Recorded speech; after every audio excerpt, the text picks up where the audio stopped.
ఒక్కసారి కొమ్మూరి గోల్డ్ కి కాల్ చేయండి. తాకట్లో ఉన్న మీ బంగారాన్ని విడిపించి మార్కెట్ ప్రైస్ కి వాళ్ళు కొనుక్కుని మిగతా డబ్బులు మీకు ఇచ్చేస్తారు. హలో అండి, అందరికీ నమస్కారం. ఆంధ్రప్రదేశ్లో జరుగుతున్న రకరకాల రాజకీయ పరిణామాల్లో నుంచి ఒక విషయం స్కిప్ అవుతుంది, కానీ ఆ విషయం చాలా ఇంపార్టెంట్ విషయం.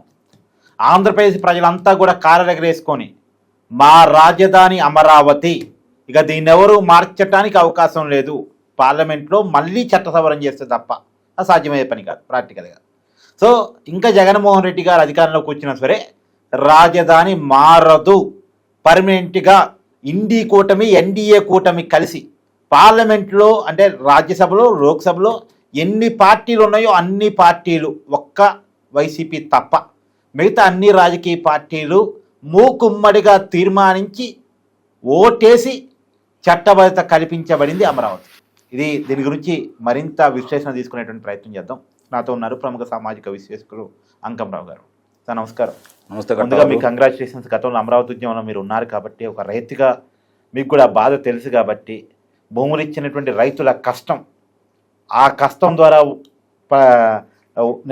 నిర్మించబడుతున్నటువంటి అమరావతికి చట్టబద్ధత పార్లమెంట్ సాక్షిగా రావడం ఎలా చూస్తున్నారు? ముందుగా అసలు అమరావతి అనేది ఎలా ఏర్పడింది, ఎందుకు ఏర్పడాల్సి వచ్చింది? మనకి రాజధాని లేని రాష్ట్రం ఇప్పటికి 12 సంవత్సరాలు. ఇప్పటికి కాదు, అప్పుడు 2014లో రాష్ట్ర విభజన జరిగినప్పుడు ఇది మన రాజధాని అని చెప్పుకోవడానికి ఒక పట్టణం కానీ ఒక ప్రదేశం కానీ మనకు లేకుండా పోయింది. అవును. ఆ సందర్భంగా చంద్రబాబు నాయుడు గారి ఆలోచన విధానంతో భవిష్యత్తులో ఇంకొక 1000 సంవత్సరాలకైనా సరే నీటి ఇబ్బంది లేకుండా, భవిష్యత్తులో ఏ నగరాలైనా నీటి ఇబ్బందితో కటకటలాడిపోతూ ఉన్నాయి కాబట్టి, నీరు పుష్కలంగా ప్రవహించే ఏ నది పక్కనైనా కూడా చైతన్యవంతమైన ప్రజలు ఉంటారు కాబట్టి, ఈ నది పక్కన దీన్ని ఏర్పాటు చేస్తే ఒక అద్భుతమైన రాజధానిగా మనం కనుక ఏర్పాటు చేసేస్తే చరిత్రలో నాకు తెలిసి ఇది గొప్ప పర్యాటక కేంద్రంగా మారిద్ది అని చెప్పాను. ఆయన పర్యావరణానికి ఎక్కువగా పీట వేస్తూ దాన్ని కాపాడుకునే విధంగా ఆ నవనగరాల నిర్మాణాల రూపకల్పన చేయాలని చెప్పని ఆయన మదిలో నుంచి వచ్చిన మానసిక పుత్రిక ఈ అమరావతి అనేది. అవును.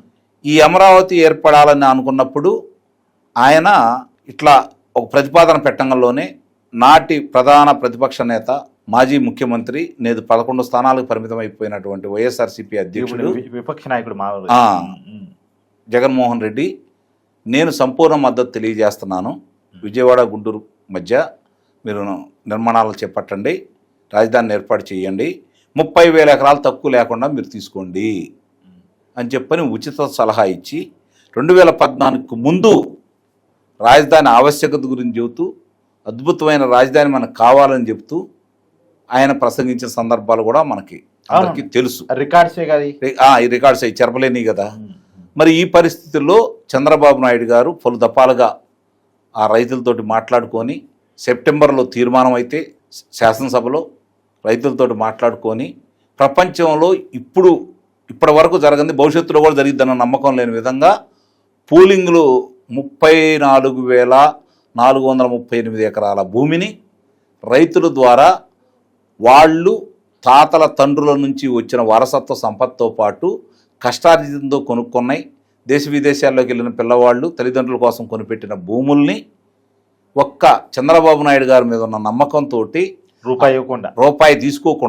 రూపాయి తీసుకోకుండా రాజధాని నిర్మాణం కోసం నా భూమిలో ఇక్కడ సచివాలయం ఏర్పడింది, నా భూమిలో ఇక్కడ శాసనసభ ఏర్పడింది, నా భూమిలో ఇక్కడ న్యాయస్థానం ఏర్పడింది, గర్వకారణంగా చెప్పుకోవడం కోసం ఈ నిర్మాణాలన్నీ నా భూమిలో ఉన్నాయని చెప్పిన ఏ భూమి ఇచ్చిన దాత అయితే ఉన్నాడో వాడు గర్వంగా చెప్పుకునే విధంగా రాజధానిలో మనం ఉంటున్నాం. మనం రాజధానిలో ఇప్పుడు విజయవాడలోకి వెళ్ళి మందడం వాళ్ళు ఇల్లు కొనుక్కోవాలంటే కష్టం. అవును.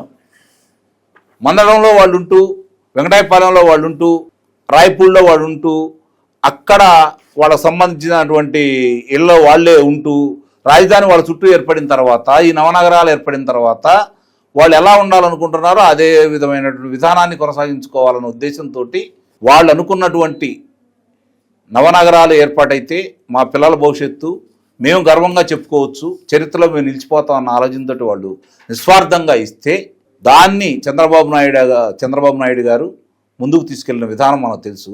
అప్పుడు అక్కడ ఉన్నటువంటి శాసనసభ్యుడు, మంగళగిరి శాసనసభ్యుడు ఆళ్ళ రామకృష్ణారెడ్డి వైసీపీ అతను న్యాయస్థానాలకు వెళ్ళి ఎన్ని ఆటంకాలు కలగజేసినా, వేరే వాళ్ళు ఆటంకాలు కలగజేసినా వాటినన్నింటినీ తొలగించుకొని చివరి 13 నెలలు మాత్రమే అక్కడ నిర్మాణాలు చేపట్టడం కూడా జరిగింది. మీరు ఇక్కడ గమనించుకుంటూ ఉంటే అక్కడ నిర్మాణాల్లో శాసనసభ సంబంధించిన భవనానికి సంబంధించి అక్కడ మరి ఈరోజు కూడా ఫౌండేషన్ ఎంత పటిష్టంగా ఉంది. కొన్ని చోట్ల శుభ్రంగా నీళ్లు నిలబెట్టినా కూడా 5 సంవత్సరాలు చేపలను పెంచినా కూడా వీళ్ళు వచ్చేసి నీళ్లు తొలగించిన తర్వాత ఆ ఫౌండేషన్ మీద నుంచి మళ్ళీ పనులు మొదలు విధంగా ఉన్నాయి. అంటే ఎంత స్ట్రాంగ్గా భవిష్యత్తును ఊహించుకొని చంద్రబాబు నాయుడు గారు అక్కడ ఏర్పాటు చేయించారు. అది అంటే ఇప్పుడు వైసీపీ చేస్తున్న వాదన ఏంటంటే రాష్ట్రం డబ్బులన్నీ ఒకే ప్రాంతం మీద పెట్టుబడి పెడుతున్నారు అనేది వైసీపీ చేస్తున్న వాదన. ఇది మామూలుగా నాకు తెలిసి రాజు కంటే బలవంతుడు ఎవరు? మూర్ఖుడు. దేవుణ్ణి మనం రాజుతో పోల్చలేం కదా. రాజు కంటే బలవంతుడు ఎవరు అంటే మూర్ఖుడు. మూర్ఖుడిని ఎవరు ఏం చేయలేరు. తెలిసిన వాడికి చెప్పొచ్చు, ఎందుకంటే తెలుసుకుంటాడు. తెలియని వాడికి కూడా తెలియజెప్పే విధంగా చెప్పొచ్చు. మూర్ఖుడికి చెప్పలేం. మూర్ఖుడు తన వాదనతో ఉంటాడు. ఇక్కడ ఇప్పుడు 54,000 కోట్ల రూపాయల పై చిలుకు నిధులతోటి అక్కడ పనులు జరుగుతున్నాయి. 91 పనులు. ఒక్క రూపాయి అయినా సరే రాష్ట్ర ప్రభుత్వం బడ్జెట్లోంచి తీసేయని దాంట్లో ఖర్చు పెట్టారా? అప్పులు చేస్తున్నారు, అప్పులు కూడా రాష్ట్రమే కట్టాలి కదా అంటాడు. అప్పుల్లో 15,000 కోట్ల రూపాయల గ్రాంట్ కేంద్రం ఇచ్చింది. రాజధాని నిర్మాణానికి కేంద్రం బాధ్యత. నీ వల్ల కాలేదు. చంద్రబాబు నాయుడు గారు బతిలాడుకున్నాడో బామాలుకున్నాడో వాళ్ళ దగ్గర నుంచి తెచ్చుకుంటున్నాడు. రేపు పొద్దున ఈ మిగిలిన 4,000 ఎకరాలు 5,000 ఎకరాలు 7,000 ఎకరాలు సంబంధించి ఇప్పుడు అమ్మితే 4 కోట్లు వస్తుంది ఎకరం. కొన్ని ప్రాంతాల్లో 10 కోట్లు వస్తుంది. రేపు పొద్దున ఈ నిర్మాణాలు అయితే పక్కనున్న విజయవాడలో ఇప్పుడు 2.5 లక్షలు ఉంది. గుంటూరులో 2,25,000 ఉంది. రేపు పొద్దున అక్కడ అదే 2 లక్షల రూపాయలు అయిందనుకోండి, ఇంకెక్కువైంది కదా. నిర్మాణాలు పూర్తి అయిపోతే ఎక్కువైంది కదా. గజం చెప్పేది గజం. రేపు పొద్దున ఈ అప్పులకు సంబంధించి రేపు పొద్దున ఆదాయం కూడా వస్తూనే ఉంటుంది కదా. ఈ ఆదాయంతో అప్పులు తెచ్చుకుంటారు కదా. ఇప్పుడు సిఆర్డీఏకి ఇచ్చిన రుణానికి సంబంధించి ఒక నిబంధన ఉంది. ఆస్తులు ఏదన్నా అమ్మినా వేరే వాళ్ళకి ఇచ్చినా కూడా అది రాజధాని నిర్మాణం కోసం మాత్రమే వినియోగించాలి. ఇది చంద్రబాబు నాయుడు గారు సిఆర్డీఏ రైతులు ప్రభుత్వం భాగస్వాములతోటి ఏర్పాటు చేసినటువంటి పకడ్బందీ పటిష్టమైనటువంటి చట్టం. దాన్ని అందుకే జగన్మోహన్ రెడ్డి 151 స్థానాలు వచ్చినా, ఆనాడు కేంద్ర ప్రభుత్వం సహాయ సహకారాలు ఉన్నా అంగుళాన్ని కదలించలేకపోయాడు. ఒక అర మట్టి అంటే ఒక అరతట్ట మట్టిని కూడా ఇక్కడి నుంచి పెకలించలేకపోయాడు.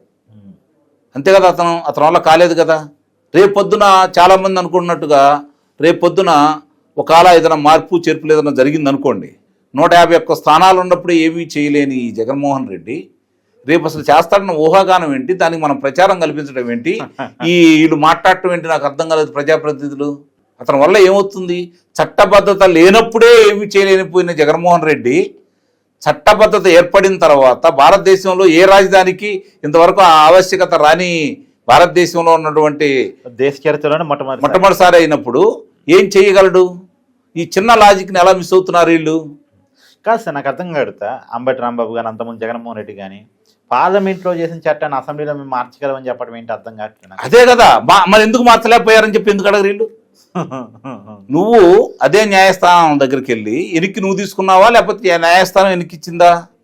వీళ్ళు వెనక్కి తీసుకున్నారు కదా. అసలు న్యాయ రాజధాని పదమే తప్పని చెప్పి కోర్టు చెప్పింది కదా. మా ఆలోచనలో లేదని చెప్పాడు కదా. అంటే పిరికాడే కదా. పిరికాడా కాదా? ఆ 3 రాజధాని కాన్సెప్ట్ నుంచి డివైడ్ అయ్యి ఇక వైజాగ్ రాజధాని ప్రకటించాడు. ఎన్నికల ముందు ప్రకటించాడు, కానీ తీసుకెళ్ళలేకపోయాడు కదా. భవిష్యత్తులో కూడా ఇదేగా జరిగేది. వెళ్ళి వైజాగ్లో ఉండొచ్చు రేపు పొద్దున. అసలు ఉండటానికి నాకు అర్థం కాని విషయం, అతను ఉంటాడని ఎలా అనుకుంటాం మనం? అతనికి అధికారం వచ్చిందని ఏ విధంగా భావిస్తున్నారు? అంటే ప్రజలు, ఆంధ్ర రాష్ట్ర ప్రజలు అంత అమాయకులు, అంత అజ్ఞానులైనా ఇలా భావన. ఇంకోటి కూడా సరే, ఇప్పుడు వైజాగ్ అన్నాడు సరే, తప్పు ఒప్పు ఆ స్టాండ్ మీద ఉన్న బాగుండు. మరి అక్కడి నుంచి మావిగన్కి వచ్చి రావటం ఏంటి? అసలు ఉత్తరాంధ్ర వాళ్ళు పిచ్చివాళ్ళు. మావిగన్ అంటే మతి లేని వాళ్ళు, మూర్ఖులు, ఇంగిత జ్ఞానం లేని వాళ్ళు, విచక్షణ జ్ఞానం లేని వాళ్ళు, విశ్లేషణ తెలియని వాళ్ళు, వీళ్ళందరి గురించి ఈరోజు వచ్చి మాట్లాడుతూ ఉంటే, ఒక మూర్ఖులు వాళ్ళు ఈ విధంగా మాట్లాడుతూ ఉంటే జగన్మోహన్ రెడ్డి మూర్ఖుడు కాదు. గమనించుకోండి, జగన్మోహన్ రెడ్డి మూర్ఖుడు కాదు. జగన్మోహన్ రెడ్డి అమాయకుడు కాదు. నిజమైన రాజకీయ నాయకుడు. ప్రజాబలం ఎటు మనకు ఉండదు. విభేదాలు సృష్టించేసి ప్రాంతాల మధ్య గొడవలు పెట్టేసి, కులాలు మతాల మధ్య గొడవలు సృష్టించేసి మనం లబ్ధి పొందాలనుకుంటున్నాడే తప్ప ఓ సిద్ధాంతపరంగా రాష్ట్రానికి ఈ ప్రయోజనాలు చేస్తాను, రేపు పొద్దున ఈ పెట్టుబడులు తీసుకొస్తాను, ఈ పరిశ్రమలు తీసుకొస్తాను, ఇంతమందికి ఉద్యోగ కల్పన చేస్తాను, వైడాలజీ బేస్ లేదు, ఇవేమి లేవు కదా అతని దగ్గర. కాబట్టి ఇవన్నీ ఏమీ తెలియనప్పుడు ఏదో చేస్తాడన్న భ్రమలో ఆనాటి ప్రజాప్రతినిధులు చేసిన తప్పులకి జగన్మోహన్ రెడ్డికి పట్టం కడితే 5 సంవత్సరాలు అతను ఏం చేశాడో చూశారు కాబట్టి 11 స్థానాలకు పరిమితం చేశారు. ప్రజలు తిరస్కరించారు. ప్రజలు మళ్ళీ రానియమని చెప్పి తీర్పు చెప్పారు. మీరు ఈరోజు అతను ఓతమిస్తున్నారు. ఇది మీ తప్పే, అందుట్లో అనుమానమేం లేదు. ఒక్కసారి కళ్ళు తెరవండి, రాజకీయం మొదలు పెట్టండి. పరిపాలనతో పాటు, పెట్టుబడులతో పాటు, అభివృద్ధితో పాటు రాజకీయం కూడా చేయండి. మీరు ఫ్యూచర్లో అమరావతి ఎలా ఉంటుందని మీరు అనుకుంటున్నారు? అమరావతి అజరామరం. ముందు ఆ మాట చెబుతున్నాను నేను. దేవతల రాజధానికి ఏమాత్రం తీసిపోయే విధంగా అది దేదీప్యమానంగా వెలగబోతూ ఉంది. అమరావతి నవనగరాల నిర్మాణం పూర్తి అయిపోయిన తర్వాత మరో హైదరాబాద్ ఇవన్నీ తీసి పక్కన పడేసేయండి. ప్రపంచ దేశంలో ఉన్నటువంటి పర్యాటక ప్రేమికులు, ప్రశాంతత కోరుకునే వాళ్ళు, మనం ఆరోగ్యంగా ఉండాలని కోరుకునే వాళ్ళు, ప్రతి వాళ్ళు కూడా అమరావతిలో ఇల్లు నిర్మించుకోకపోతే నన్ను అడగండి. అవకాశం లేని వాళ్ళకి అరే ఇక్కడ మనకు అవకాశం లేదని చెప్పి వాపోయిపోతే నన్ను అడగండి. చూద్దాం.